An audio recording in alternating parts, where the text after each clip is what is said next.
O Brasil passa por um momento de transição política. Nós vamos ter que fazer uma transição no modelo econômico. O modelo econômico que nós surfamos nesses 12 anos se esgotou.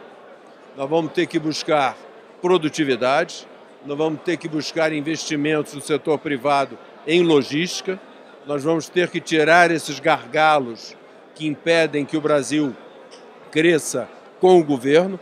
O Brasil hoje cresce apesar do governo. Nós vamos ter que trabalhar produtividade. O Brasil não cresce o que poderia crescer porque não tem tido investimentos em produtividade, né, na questão de simplificação fiscal, na questão logística, formação de mão de obra, educação, tudo isso, enfim, né, que é o que fazem as economias crescerem. No final, é produtividade. Então, esse momento que a gente vive de insegurança jurídica na questão da agropecuária, com a questão indígena, com a questão do sem terra, com a questão de mudanças tributárias e uma série de coisas. Esse momento que nós vivemos da insegurança política, não é? Esse trágico acidente que vitimou Eduardo Campos, trouxe uma mudança, né, no cenário eleitoral importante. E nós não sabemos o que pensa de fato a candidata Marina Silva, sabemos, e eu particularmente não gosto do que pensa a candidata Dilma, mas aparentemente nós vamos ter que fazer uma opção nesse quadro. Então, qualquer que seja, é uma opção, como se disse ontem, é um obscurantismo. Nós vamos mergulhar numa piscina que nós não sabemos se tem ou não água. Então, eu acho que tudo isso traz, no final, o que é o tema do Interconf deste ano. Desafios e oportunidades para a pecuária brasileira nos próximos anos. Eu acho que o agronegócio brasileiro, que é responsável por 100% do nosso saldo comercial, por 100% das reservas brasileiras externas, é responsável pelo país não ter entrado em recessão há mais tempo, pelo crescimento do setor agropecuário, é responsável e vem sendo responsável pelo pequeno crescimento de emprego que ainda acontece no Brasil, né?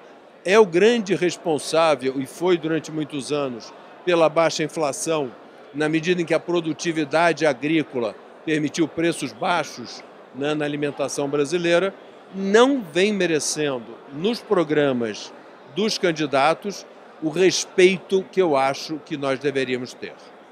Fala-se pouco no assunto, não se dá devida relevância ao setor, o setor continua ainda sendo mal visto, muitas vezes visto como desmatador, empregador escravo e usurpador de terras indígenas, quer dizer, então, uma visão totalmente distorcida, de um setor que vem se modernizando, que vem crescendo, que vem mudando a sua forma de trabalhar.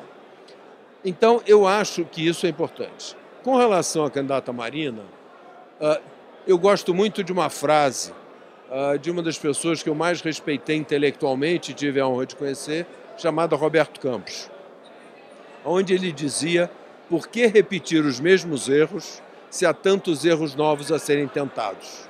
Eu, particularmente, acho que a reeleição do PT, nem falo da candidata Dilma, seria um erro para o Brasil e para o setor. Então, hoje, apesar de todos os problemas que nós tivemos no passado, com a então ministra do Meio Ambiente, Marina Silva, que se nós tivéssemos aprovado o plano ambiental dela, nós teríamos diminuído a área de produção, nós teríamos tido problema com a transgenia e outras coisas. Eu prefiro arriscar um governo Marina, em função de algumas pessoas que eu vejo estarem no entorno dela, e também pelo fato de quando a pessoa senta na cadeira e põe a caneta na mão e sabe que uma decisão dela vai afetar muito mais do que simplesmente um discurso, ela tende a ser mais ponderada. Então eu prefiro particularmente a insegurança ou a incerteza de um governo Marina, a certeza de que eu não aguento mais o PT.